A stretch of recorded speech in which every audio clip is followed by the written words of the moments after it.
Dejamos una pregunta pendiente respecto a la cantidad de plata que hay, ¿no es verdad? Sí. Y quiénes pueden de alguna manera trabajar, comillas, funcionar con ese dinero. El tema es simple.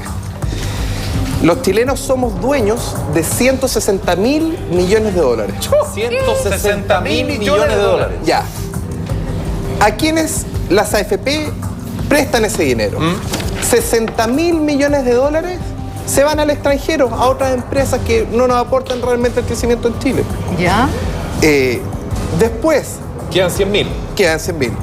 25.000 millones de dólares van directamente a la banca. O sea, un cuarto de eso va a los bancos. No, eso es lo que va fuera de Chile. Los 25.000 millones de dólares son a los bancos chilenos. Perfecto. Entonces, los trabajadores estamos financiando a los bancos chilenos.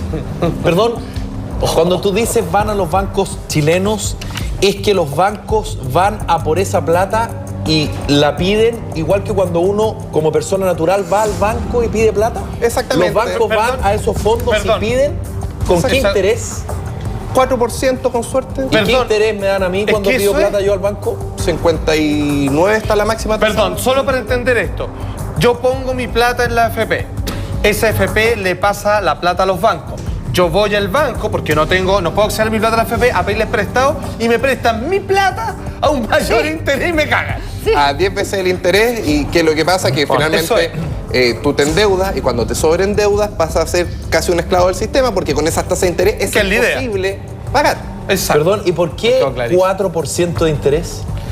Porque se asume que son empresas libres de riesgo y por lo tanto se le puede prestar a bajo monto, pero realmente nosotros antes, las 2 primeras décadas, las AFP rentaron 20% en promedio porque prestaban a bonos de empresas, invertían en carretera, invertían en el metro, invertían en obras que realmente nos beneficiaba a todos los chilenos.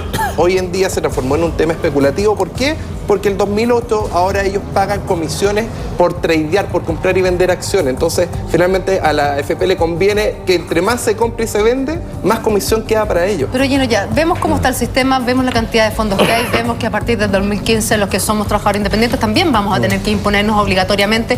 ¿Qué es lo que tenemos que cuidar para en 30 años más finalmente poder tener una pensión dentro de lo que nosotros esperamos y que nos alcance para pagar los remedios por último? Mira, acá la única llave del sistema es que tú tienes que empoderarte. Y para eso tú tienes que pedir la clave web y la clave de seguridad en tu AFP.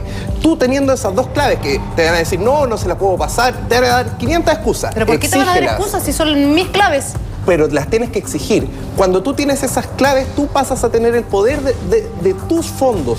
Y si tú decides, ¿sabes qué? Prefiero no especular e ir al fondo E y que mis fondos estén resguardados, pero están en Chile resguardados, tú puedes tomar esa decisión y la AFP tiene que obedecer. Ahora, es el único escenario en que tú lo haces que ellos te obedezcan. ¿Puede haber una fuga, mayoritaria de personas que están en el sistema de las AFP y que se vayan al fondo E? A propósito de todo lo que estamos hablando y a propósito de todos los cambios que se han generado y por supuesto toda la prensa que se ha producido a propósito de lo poco o lo relativamente bajo de la jubilación para las personas que se pensionan? A ver, eso puede ocurrir y los datos duros hablan que antes había 1 millón de millones de pesos en el fondo E.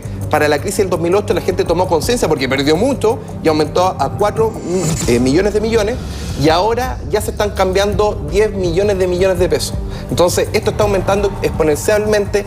Nosotros con la tecnología nos podemos comunicar en forma instantánea y dar esta información que antes la manejaban unos pocos. Claro. Entonces, claro, todos los ministros que salían diciendo no, hay que quedarse en el fondo A y que uno recupera las pérdidas en el largo plazo, hay que preguntarle, ¿y usted se refugió?